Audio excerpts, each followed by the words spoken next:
Assalamualaikum sahabat yang dirahmati Allah. Sekarang kita akan membahas tokoh inspiratif Islam, simak selengkapnya. Dalam medan keutamaan, perempuan tabiin mulia ini hadir di antara perempuan terdepan pada masanya. Kakeknya adalah Abu Bakar As-Siddiq, khalifah pertama kaum muslim dan sahabat terdekat Rasulullah. Neneknya dari pihak ayah adalah Ummu Raman binti Amir bin Uwaimir al-Kinaniyah, mertua Rasulullah. Ummu Raman termasuk perempuan terhormat dalam Islam. Ia adalah generasi pertama yang ikut hijrah ke Madinah. Tentang dirinya, Rasulullah pernah berkata, siapapun yang dibahagiakan melihat perempuan dari bidadari surga, maka hendaknya ia melihat Ummu Raman. Adapun bibi dari pihak ayah, Aisyah merupakan putri Abu Bakar sekaligus istri Rasulullah, perempuan yang paling mengerti ilmu fikih dari kalangan perempuan umat ini. Sedangkan bibi dari pihak ibu adalah Ummul Mukminin Ummu Salamah, termasuk perempuan yang berhijrah, bernasab dan bermartabat. Ia dikenal sebagai ahli fikih di kalangan Syahabiyah. Tumbuh dalam lingkungan taat, Hafsah binti Abdurrahman adalah putri dari Abdurrahman, saudara kandung Aisyah, salah seorang prajurit pilihan Rasulullah. Ia putra tertua Abu Bakar, seorang pemanah ulung dan pemberani. Dalam perang Yamamah, ia sendirian membunuh 7 orang tokoh musyrik. Sedangkan ibu Hafsah bernama Qoribah binti Abi Umayyah, saudara perempuan seayah dari Ummul Mukminin Ummu Salamah. Qoribah masuk Islam dan berbaiat kepada Rasulullah lalu menikah dengan Abdurrahman bin Abu Bakar. Hafsah tumbuh di lingkungan keluarga taat. Ia dibimbing langsung oleh bibinya, Aisyah, dalam madrasah ilmu. Aisyah sangat mencintai dan memperhatikan Hafsah hingga ia memenuhi segala keperluannya. Sampai di usia balik, Hafsah menikah dengan tokoh Quraisy yang sepadan bernama Munzir bin Zubair bin Al-Awwam, keponakan Aisyah dari Asma, binti Abu Bakar. Dalam kitab At-Tabakat, Ibnu Sa'ad menuturkan Aisyah menikahkan keponakannya Hafsah dengan keponakannya yang lain bernama Munzir. Saat itu Abdurrahman tidak ada di Madinah.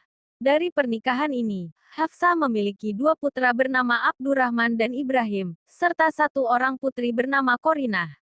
Semua anak-anaknya tumbuh dalam perawatan, perhatian, serta bimbingan kedua orang tuanya hingga mereka menjadi tokoh-tokoh pada masanya. Hafsah binti Abdurrahman hidup di lingkungan yang mengantarkannya menjadi perempuan tabiin, ahli hadis terpercaya. Hafsah meriwayatkan hadis dari kerabatnya saja. Ia meriwayatkan hadis dari ayahnya, Abdurrahman, dan juga bibinya, Aisyah dan Ummu Salamah.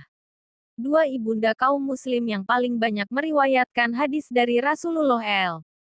Terang saja, lewat kedua istri Rasulullah inilah Hafsah banyak menghafal dan meriwayatkan hadis Rasulullah.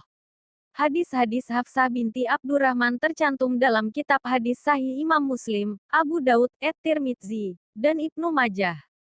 Teguran Aisyah kepada Hafsah. Suatu hari, Hafsah binti Abdurrahman menemui bibinya, yaitu Aisyah dengan mengenakan kerudung yang tipis.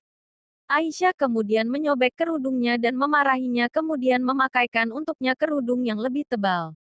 Diriwayatkan oleh Imam Ibnu Sa'ad dari Alqamah bin Abi Alqamah dari ibunya berkata, saya melihat Hafsah binti Abdurrahman bin Abu Bakar dengan mengenakan kerudung yang tipis sehingga terlihat bagian dalamnya. Maka Aisyah pun merobek kerudung tersebut seraya berkata, apakah engkau tidak mengetahui yang diturunkan Allah dalam surat An-Nur?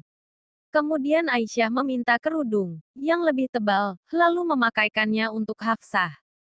Dari teguran tersebut tampak jelas bahwa pakaian yang disyariatkan bagi kaum muslimah adalah jilbab dan khimar yang menutup dada. Konsistensi dalam berpakaian syar'i bagi muslimah telah dicontohkan Aisyah dan Hafsah atas peristiwa tersebut. Hal ini menandakan bahwa ketaatan kepada Allah adalah hal mutlak yang wajib dijalankan.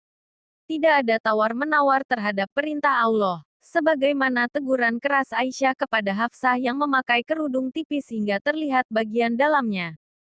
Semoga kisah ini menjadi penguat bagi para muslimah bahwa ketaatan kepada Allah harus diutamakan. Ketika perintah berhijab datang, tidak ada alasan untuk menunda atau menolaknya. Begitupun dengan perintah lainnya, sebagai hamba Allah. Tidak layak kita menimbang atau memilah hukum sesuai kehendak kita.